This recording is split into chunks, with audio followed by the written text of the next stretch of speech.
Twelfth മാൻ. Covid ടൈമിൽ നമ്മുടെ മലയാളം ഇൻഡസ്ട്രിയിൽ ഒരു മുറി കുറെ ആളുകൾ കാറ്റഗറിയിൽ വന്ന അനേകം സിനിമകളിൽ ഒന്ന്. തീർപ്പ്, കുരുതി, ഇരുൾ, ജോജി ഇവയൊക്കെയാണ് അതിന് മറ്റ് എക്സാമ്പിൾസ്. അപ്പോൾ ഈ സിനിമയെക്കുറിച്ച് പറഞ്ഞു തുടങ്ങുന്നതിന് മുൻപ് ആദ്യം തന്നെ ഒരു സ്റ്റേറ്റ്മെന്റ് പറയാം. ആ സ്റ്റേറ്റ്മെന്റിനെ സാധൂകരിച്ചുകൊണ്ട് നമുക്ക് ഈ സിനിമയെക്കുറിച്ച് പറയാം. അപ്പോൾ ഇതാണ് ആ സ്റ്റേറ്റ്മെന്റ്. ഒരു സിനിമ ഇറങ്ങിക്കഴിഞ്ഞ് അത് പല ആളുകൾ കാണുമ്പോൾ തീർച്ചയായും ഓരോരുത്തരും വ്യത്യസ്ത രീതിയിലായിരിക്കും ആ സിനിമയെ പെർസീവ് ചെയ്യുന്നത്.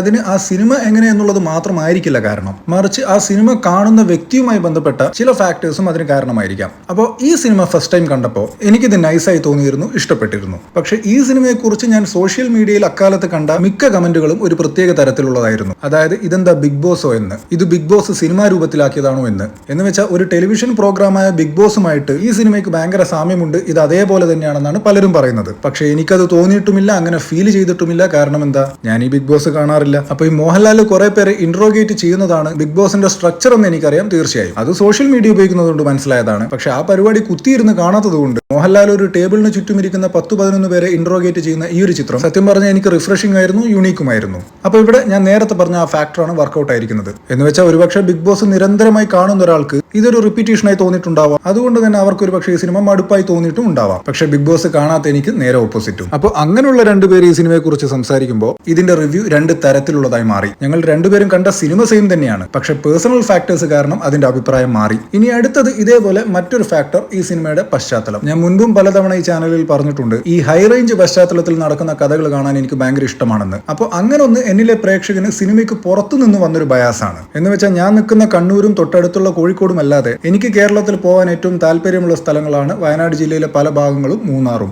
അപ്പോൾ ഇറ്റ്സ് എ പേഴ്സണൽ പ്രിഫറൻസ്, ഒരാളുടെ റിയൽ ലൈഫിൽ ഒരു ചോയ്സ്. ആ ഒരു സംഗതി എന്റെ ഒരു സിനിമാ പെർസെപ്ഷനിലും സ്വാധീനം ചെലുത്തുന്നുണ്ട്. അപ്പോൾ ഈ ഒരു സിനിമ ഒരു ഹൈ റേഞ്ചിൽ നടക്കുന്ന കഥയായതുകൊണ്ട് നമ്മളെ അവർ പടത്തിലുടനീളം ഹൈ റേഞ്ച് ചുറ്റി കാണിക്കുന്നൊന്നുമില്ല. ജസ്റ്റ് ഒരു ഹിൽ സ്റ്റേഷൻ ആണെന്ന് നമ്മളെ ബോധ്യപ്പെടുത്തുന്നുണ്ട്, അവിടെ ഒരു റിസോർട്ടും. പക്ഷെ അത് മതി. കഥ നടക്കുന്ന ആ ഒരു രാത്രി സമയം, കഥാപാത്രങ്ങളുടെ ആ ഒരു വസ്ത്രധാരണം, ഇതിൽ നിന്നൊക്കെ ആ ഒരു തണുപ്പ് എനിക്ക് ഫീൽ ചെയ്തിരുന്നു. അപ്പോൾ ഈ ഒരു ഫാക്ടർ കൊണ്ടുകൂടി ഞാൻ ആ സിനിമയ്ക്ക് നല്ല അഭിപ്രായം കൊടുത്തുകൊണ്ട് ബയാസ് കാണിക്കും. എന്നാൽ ഹൈ റേഞ്ച് ഒന്നും പ്രത്യേകം ഇഷ്ടപ്പെടാത്ത മറ്റൊരു പ്രേക്ഷകൻ ഇതൊന്നും കണക്കിലെടുക്കേണ്ട ആവശ്യമേ ഇല്ല. ഇനി ഇതൊക്കെ മാറ്റി നിർത്തി ന്യൂട്രലായി ഇതിന്റെ കഥയും കഥ പോകുന്ന രീതിയും നോക്കിയാൽ തന്നെ അവസാനം വരെ ഹൂസ് ദ കില്ലർ എന്ന് തേടിക്കൊണ്ടു പോകുന്ന ഒരു ഡീസന്റ് ഇൻവെസ്റ്റിഗേറ്റീവ് ത്രില്ലർ മൂവി ആയിട്ടും എനിക്കിതിനെ തോന്നിയിട്ടുണ്ട്. അപ്പൊ ചുരുക്കി പറഞ്ഞ ഞാൻ ഇത്രയും വളഞ്ഞു മൂക്ക് പിടിച്ചത് എന്തിനാണെന്ന് വെച്ചാൽ, ഇങ്ങനെയാണ് കാര്യങ്ങൾ എപ്പോഴും. മറ്റു പലർക്കും ഇഷ്ടപ്പെടാത്ത സിനിമ നമുക്ക് ഇഷ്ടപ്പെടുന്നുണ്ടെങ്കിൽ അതിന് ഇതുപോലെ പല ഒളിഞ്ഞിരിക്കുന്ന കാരണങ്ങളും ഉണ്ടാവും. അങ്ങനെയൊന്നും മറ്റേ ആൾക്കൊട്ട് തോന്നുകയും ഇല്ല. അപ്പൊ ദാറ്റ്സ് ഇറ്റ്. സോ ഈ സിനിമയെക്കുറിച്ചുള്ള നിങ്ങളുടെ അഭിപ്രായങ്ങൾ കമന്റ് ചെയ്യുക.